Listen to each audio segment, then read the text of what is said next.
Hello guys, আসসালামু আলাইকুম। সবাই কেমন আছেন? আশা করি সবাই অনেক অনেক ভালো আছেন। তো আজকে বাসায় রান্না করা হয়েছিল চিকেন তেহারি। তো সেটার রেসিপি আপনাদের সাথে শেয়ার করব। তো প্রথমে একটি প্যানে তেল দিয়ে দিব তেজপাতা, এলাচ এবং দারুচিনি, লবঙ্গ দিয়ে ফোড়ন দিয়ে এর ভিতরে পেঁয়াজ কুচি, কাঁচামরিচ দিয়ে ভালোভাবে ভেজে দিয়ে চিকেনগুলো দিয়ে দিব। দিয়ে চিকেনগুলো একটু তেলে ফ্রাই করে নিব। তারপর দিয়ে দিব আদা বাটা, রসুন বাটা, মরিচের গুঁড়া, লবণ এবং রাঁধুনি তেহারি মশলা দিয়ে খুব ভালোভাবে নেড়ে চেড়ে এটাকে কষিয়ে নিব এবং এটা চিকেনটা নামানোর আগে দিয়ে দিব টক দই দিয়ে খুব ভালোভাবে এটাকে মিশিয়ে নামিয়ে নিব। তো এবার তেহারি রান্নার জন্য একটি পাতিল নিয়ে নিয়েছি, নিয়ে ফোড়ন দিয়ে দিলাম, দিয়ে পেঁয়াজ কুচি দিয়ে খুব ভালোভাবে এগুলোকে ভেজে নিব। নিয়ে এর ভিতরে আদা বাটা, রসুন বাটা দিয়ে নেড়ে চেড়ে চালগুলো ঢেলে দিব। দিয়ে চালগুলো খুব ভালোভাবে একটু ভেজে নিব। একটু ভাজা ভাজা হলে তেহারিটা ঝরঝরা হবে।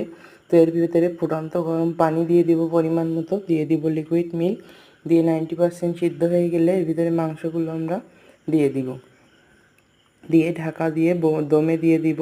দমে দিয়ে দিলে আমাদের তেহারিটা রেডি। সবাই ভালো থাকবেন, সুস্থ থাকবেন। ভিডিওটা লাইক, কমেন্ট, শেয়ার করে দেবেন, সাবস্ক্রাইব করে দেবেন। সবাই ভালো থাকবেন।